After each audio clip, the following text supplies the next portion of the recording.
Hello, it's John Heaton, and we're going to take you through a few recent vinyl finds of mine, which I picked up on Friday here in Budapest.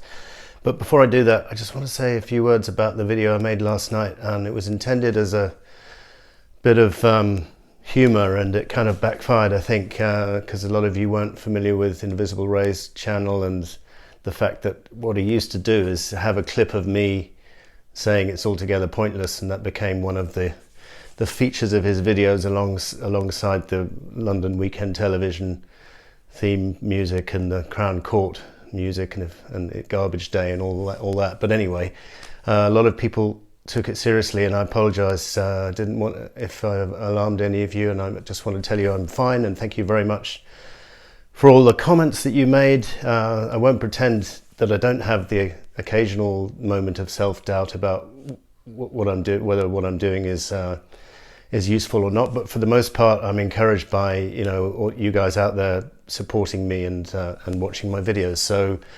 thank you for that. And with that, I want to tell you what I picked up on Friday. And the first one was, I've never owned this copy on vinyl, Made in the Shade, Rolling Stones. It's a compilation album from '75 covering basically what is the Mick Taylor period in the band.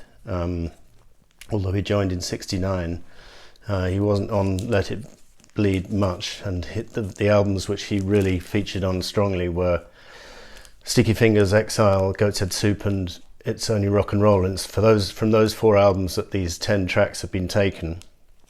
And I don't have a tremendous problem with the track listing. I probably would have substituted Rocks Off for Rip This Joint, and I probably would have substituted Star Star for Happy, and probably put Time Waits for No One instead of Dance Little Sister. Other than that, no problem with the track listing. And I've seen this album before, but not with the inner sleeve, so as soon as I saw this one had the inner sleeve, I picked it up, and it's a German pressing, and it's in absolutely immaculate condition. Whoever owned this record in Germany really looked after it and doesn't seem to have played it very often at all. So it's not the first time I picked up a German press in really good nick. Second thing I picked up was a Canadian copy of Deceptive Benz, which is very interesting because my copy has a purple background here, and this is green, although I think the purple works better. It's the same gatefold. I suppose it's just interesting to have this as a variation, and it's a Canadian pressing, as I say, and it's on this Philips label, which I thought was interesting. I forget which label it was in the UK, but it certainly wasn't this label.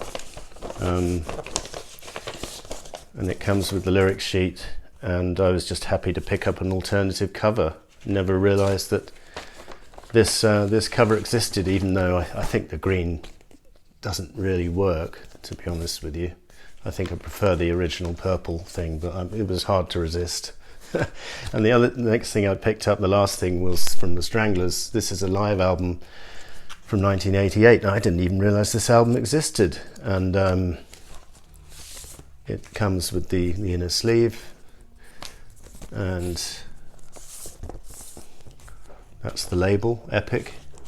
And the interesting thing about this is because it's a latter day, it's still with Hugh in the band, but it's got some of the later singles like European Female, Strange Little Girl, All Day and All of the Night, and a track called North Winds, which I'm not familiar with. Always the Sun was a later one as well, Golden Brown, as well as some great choices from the earlier years, like there's tracks from Black and White, Nice and Sleazy, Toiler and the Sea.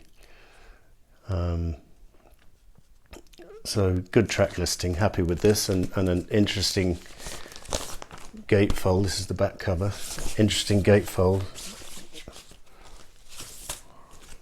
Picture of the band.